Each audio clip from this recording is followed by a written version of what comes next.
அக்ஷய திருதியில ஆத்மார்த்தமான ஆஃபர். வைர நகை கேரட்டுக்கு 6000 ரூபாய் கம்மி. ஆச்சி பாதாம் ட்ரிங்க். ஆச்சி பாதாம் ட்ரிங்க் ஒன்னு வாங்கினா ஒன்னு ஃப்ரீ. வணக்கம் அழகு. வணக்கம் பிருத்திவி. நேற்று மதிமுக தாயகத்துல 2 கைகள் இணைஞ்சிடுச்சு. ஆனாலும் துரை வைகோ முகத்துல புன்னகையே இல்லை. மறுபுறம் மல்லை சத்யா ஒரு சிரிந்த முகத்தோட காணப்பட்டாரு. இதன் பின்னணியில மல்லை சத்யா வெற்றி பெற்றுட்டார் அப்படின்னு ஒரு தரப்பும், இன்னொரு தரப்புல இல்ல துரை வைகோ தான் இல்ல ஜெயிச்சாரு அப்படின்னு சொல்லப்படுது. பின்னணி என்ன? திடீர்னு மல்லை சத்யா பின்வாங்கிறதுக்கான காரணம் என்ன? திடீர்னு ராஜினாமா வாபஸ் வாங்குறதுக்கு காரணம் என்ன அப்படின்னு இந்த விஷயத்தெல்லாம் பார்த்துருவோம். அதே மாதிரி திமுக கூட்டணியில் பாமக இடம்பெறாதுன்னு முதல்வர் ஸ்டாலின் சொல்லிட்டு இருக்கிற நேரத்திலேயே திரும்ப அவர் லைவ்ல ஒரு வீடியோ வந்து திமுகவை நம்பி கிடப்பது மாதிரி ஒரு தோற்றத்தை உருவாக்குறாங்க அப்படின்னு அவர் ஒரு ஸ்டேட்மெண்ட் சொல்லி புதுசா மீண்டும் கூட்டணியில் ஒரு சர்ச்சை தீய பற்ற வச்சிருக்காரு. அவர் சொன்னதுக்கான காரணங்கள் என்ன அப்படிங்கிறது வெளியாயிருக்கு. அது என்னங்கிறத பேசிடுவோம். அதே மாதிரி ஆளுநர் மீண்டும் மீண்டுமா அப்படிங்கிற மாதிரி தமிழக அரசுக்கு எதிராக போட்டி துணைவேந்தர்கள் குழு கூட்டத்தை கூட்டுறாரு. அதுவும் குழுவா இருக்கக்கூடிய ஊட்டியில் அந்த கூட்டத்தை கூட்டுறாரு 3 நாள். அதற்கு யார் வரான்னு பார்த்தா உச்சநீதிமன்றத்தை கடுமையாக விமர்சிச்சு சர்ச்சையில் சிக்கின துணை குடியரசுத் தலைவர் தான் வராரு. இப்படி பல விஷயங்கள் சுத்தி பேசப்பட்டு வருது. இது எல்லாத்தையும் அதன் பின்னணிகளோட பார்த்துடலாம். Welcome to sensation.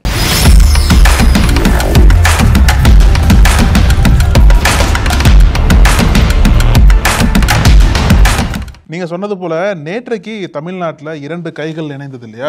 அதே மாதிரி கூடிய விரைவில் இந்தியா முழுக்கவே பேசு பொருளா மாறக்கூடிய 2 கைகளோட இணைப்பு இருக்கும் அப்படின்னு சொல்றாங்க. எங்கிருந்து அப்படின்னா மகாராஷ்டிரால வந்து ராஜ் தாக்கரே, உத்தவ் தாக்கரே இந்த 2 பேருமே வந்து எதிரும் துருவமா இருந்தாங்க இல்லையா? 20 ஆண்டுகளுக்கு முன்னாடியே வந்து பிரிஞ்சு போயிட்டாங்க. சிவசேனா கட்சியை வந்து உடைச்சதுக்கு அப்புறம் 20 ஆண்டுகளுக்கு முன்னாடியே பிரிஞ்சு போயிட்டு ராஜ் தாக்கரே வந்து மகாராஷ்டிரா நவநிர்மாண் சேனா அப்படின்ற ஒரு கட்சி ஆரம்பிச்சார். இப்போ வந்து 20 ஆண்டுகள் கழித்து இவங்க 2 பேரும் இணைய போறாங்க அப்படின்ற செய்தி வந்து இப்போ இந்தியா முழுக்க வைரலாக போயிட்டு இருக்கு. என்ன காரணத்துக்காக கேட்டிங்க அப்படின்னா, இப்போ சமீபத்தில் மகாராஷ்டிரா பாஜக அரசு வந்து 1ஆம் வகுப்பிலிருந்து 5ஆம் வகுப்பு வரை ஹிந்தி கட்டாயமாக்குனாங்க இல்லையா?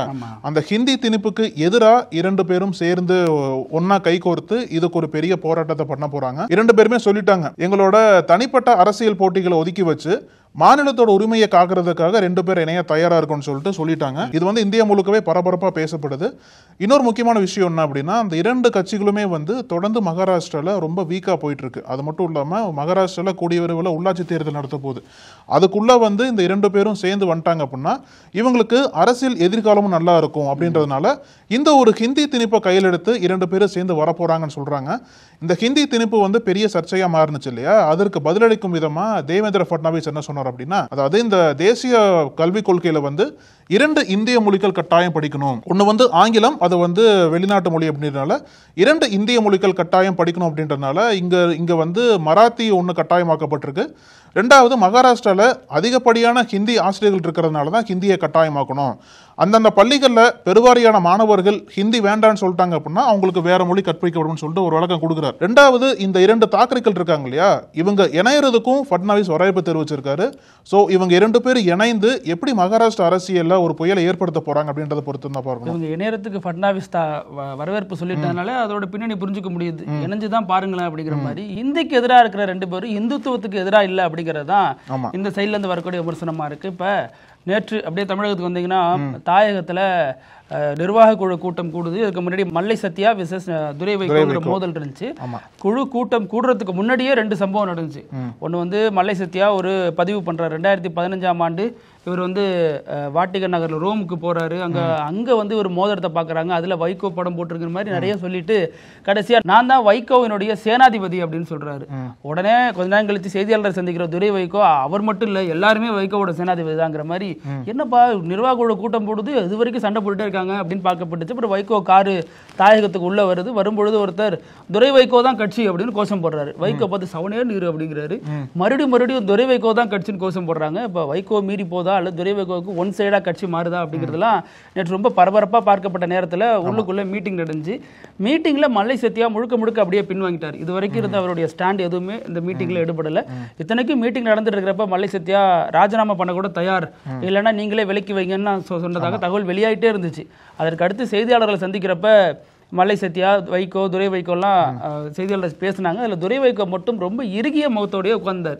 கடைசி வரைக்கும் ஒரு முகத்தில் சிரிப்பை பார்க்க முடியல. அது மாதிரி வைகோ வந்து 2 பேரும் இணைச்சு வச்சுட்டு இது இணைந்த கைகள் அப்படிலாம் சொன்னார். அப்புறம் மல்லை சத்யா பேச தயங்கினார். அந்த நேரத்தில் நீங்கள் பேசுறீங்க, இல்லைன்னா அதை வச்சு எழுதிடுவாங்க பத்திரிகையில் அப்படின்லாம் சொல்லி கலகலப்பாக முடிஞ்சு. இதில் துரை வைகோ மறுபடியும் சொன்னது என்ன அப்படின்னா, அவர் வருத்தம் தெரிவித்தார். அதன் அடிப்படையில் நான் அந்த பொறுப்புக்கு மீண்டும் வர்றேன், அதே மாதிரி அவரோட அரசியலுக்கும் அவருக்கும் நான் வந்து ஒரு அரணா நிற்பேன் அப்படின்லாம் சொல்லி 2 பேரும் இணைஞ்சிட்டாங்க அப்படின்னு தகவல் சொல்லப்படுது. இருந்தாலும் இதற்கு பின்னணியில் மல்லை சத்யாவுக்கு இருந்த நெடுநாள் ஆதங்கம், தனக்கு கட்சியில் ஒரு முக்கியத்துவம் தரப்படலை, தான் இத்தனை வருஷம் வைகோ கூட இருக்கிறேன் அப்படிங்கிறத யாரும் பெருசாக எடுத்துக்கலங்கிறதா அவருடைய ஆதங்கமாக இருந்துச்சு. இந்த விஷயத்தை பொறுத்த வரைக்கும் எப்படி இருந்தாலும் ஒரு மதிமுக விட்டு போனால் அவருக்கு எதிர்காலம் கிடையாது. அதே நேரம் திமுகவிலையும் வைகோ பேசிட்டதா சொல்லப்பட்டுச்சு, ஒரு எடுத்துக்காதீங்க அப்படிங்கிற மாதிரி. அந்த நேரத்தில் தான் ஒரு பிரதான பேசுபொருளாக மாறிட்டேன், மதிமுகவில் தான் ஒரு முக்கியமான நபர் அப்படிங்கிறத நான் ப்ரூவ் பண்ணிட்டேன் அப்படிங்கிறதா மல்லை சத்யாவினுடைய வெற்றியா பார்க்கப்படுறத அவர் சார்ந்த ஆதரவாளர்கள் சொல்றாங்க. இந்த சைடு துரை வைகோ இதுதான் அவரோட ஓப்பனிங் பாலிடிக்ஸ், எவ்வளவு சூப்பரா காய் நகர்த்தி ஒரு பெரிய தலையை ஓரங்கட்டி ஸ்டார் பாருங்க அப்படிங்கிற மாதிரி சொல்றாங்க. அடுத்து பொதுவாக பார்த்தோம்னா வைகோவுக்கு கிடைத்த ஒரு பெரிய வெற்றி, ஒரு பெரிய மோதலை ரொம்ப சாதாரணமா அதை இணைச்சு வச்சுட்டார் 2 பேரையும். இதன் மூலம் கட்சி வலுவடையும் அப்படின்லாம் சொல்லப்படுது. இதுல இன்னொரு விஷயம் என்ன அப்படின்னா, நேத்தி மல்லை சத்யா இந்த மீட்டிங்லாம் முடிச்சுட்டு இதெல்லாம் சொல்லிட்டு ஒரு பதிவு போடுறாரு. அந்த பதிவு கூட மறுபடியும் சர்ச்சையாகிற மாதிரி ஆயிடுச்சு. அந்த பதிவில் என்ன சொல்றாருன்னா, என்னுடைய புகைப்படங்களை உங்களுடைய டிபியில் வச்சுக்காதீங்க அப்படிங்கிற மாதிரி சொல்லியிருந்தார்.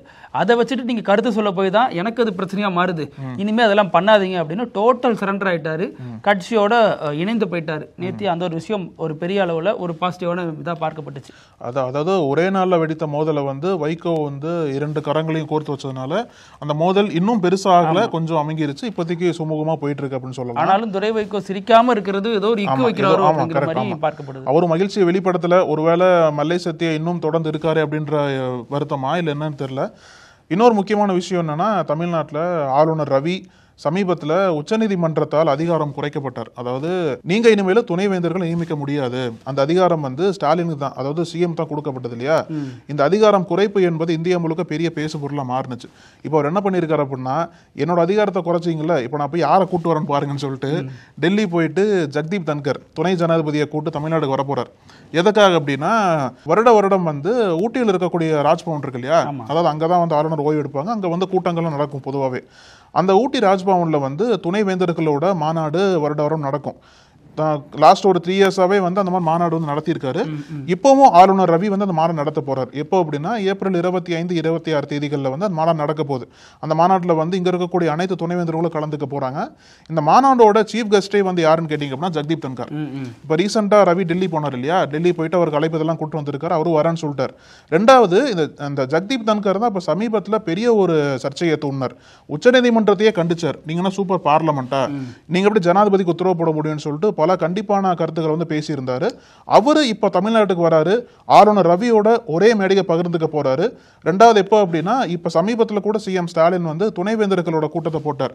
அந்த டைம்ல அந்த டைம்ல ஆளுநர் ரவி வந்து நான் தான் தொடர்ந்து வேந்தரா இருப்பேன் அப்படின்றத காட்டுறதுக்காக துணை ஜனாதிபதியை கூட்டு வந்து அந்த கூட்டத்தை நடத்த போறது தமிழ்நாட்டில் பெரிய பேசு பொருளா மாறி இருக்கு. இதற்கு எப்படி தமிழக அரசு ரியாக்ட் பண்ண போறாங்க, மத்திய அரசு எப்படி இது பண்ண போறாங்கன்னு சொல்லிட்டு பொறுத்து தான் பார்க்கணும். நம்ம இது நீதிமன்றம் எப்படி ரியாக்ட் பண்ண போகுது அப்படிங்கிறது அதுவும் முக்கியமான கேள்வி. ஆமா, ஏன்னா தொடர்ந்து நீதிமன்றம் ஒரு 10 மசோதாவுக்கு அவங்களே அப்ரூவ் கொடுத்ததுக்கு அப்புறமும் இப்படி தொடர்ந்து இவங்க பண்ணிட்டு வரதோட நோக்கம் என்ன? அப்ப சட்டமன்ற வந்து நீதிமன்றத்தை ஆளுநர் ரவி அவமதிக்கிறார் அப்படிங்கிறது எதிர்க்கட்சிகளோட குற்றச்சாட்டா இருக்கு. அதே சமயம் துணைவேந்தர்கள், அப்புறம் பதிவாளர்கள், தேர்வு குழு கூட்ட நிர்வாகிகள், இவங்க யாருமே இதுல கலந்து கொள்ள கூடாது அப்படிங்கறதான் கம்யூனிஸ்ட் உள்ளிட்ட கட்சிகள் தொடர்ந்து இப்ப வைக்கக்கூடிய கோரிக்கையா இருக்கு. இதுல மாட்டிக்கிறது யாருன்னு பாத்தீங்கன்னா துணைவேந்தர் உள்ளிட்ட பல்கலைக்கழக ஊழியர்கள் தான் மாட்டிருக்காங்க. இதுல என்ன பண்றது, நாங்க முதல்வர் பக்கம் போறதா இவர் பக்கம் போறதான்னு தெரியல. 2வது யாருக்கு ரிப்போர்ட் பண்றது பெரிய கேள்விதான். ஏன்னா முன்னாடி ஆளுநர் இருந்த வரைக்கும் ராஜ்பவன் ரிப்போர்ட் பண்ணிட்டு இருந்தாங்க, இப்ப வந்து உயர்கல்வித்துறைக்கு ரிப்போர்ட் பண்ணுங்கன்னு சொல்லி கேட்டிருக்காங்க இல்லையா. அப்ப துணைவேந்தர்கள்லாம் இங்க ரிப்போர்ட் பண்றதா இல்ல ஆளுநரால் கூட்டப்பட்ட கூட்டத்தில் கலந்துக்கிறதா?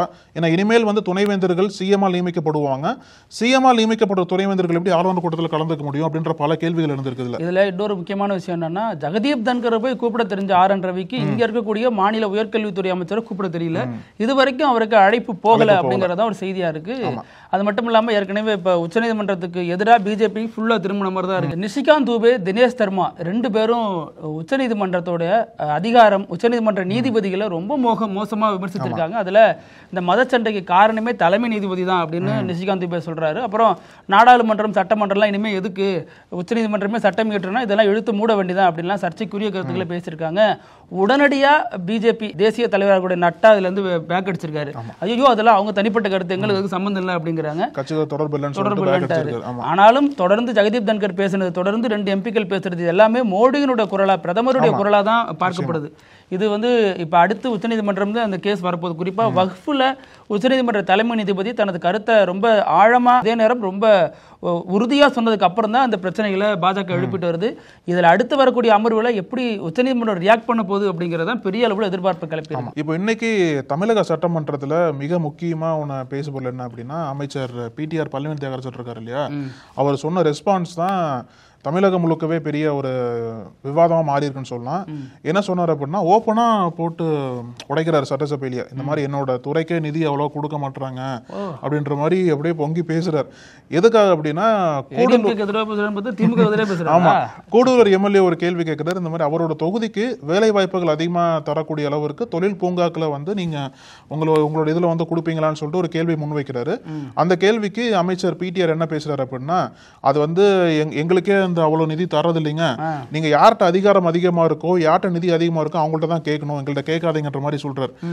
அது உடனே சபாநாயகர் என்ன கட் பண்றாரு அப்படின்னா, உங்களுக்குள்ள இருக்கக்கூடிய பிரச்சனைகளை சிஎம் பார்த்து பேசிக்கோங்க, உறுப்பினர் கேட்கறதுக்கு எதனா பாசிட்டிவா பதில் சொல்லுங்க சொல்லி சபாநாயகர் சொல்றாரு.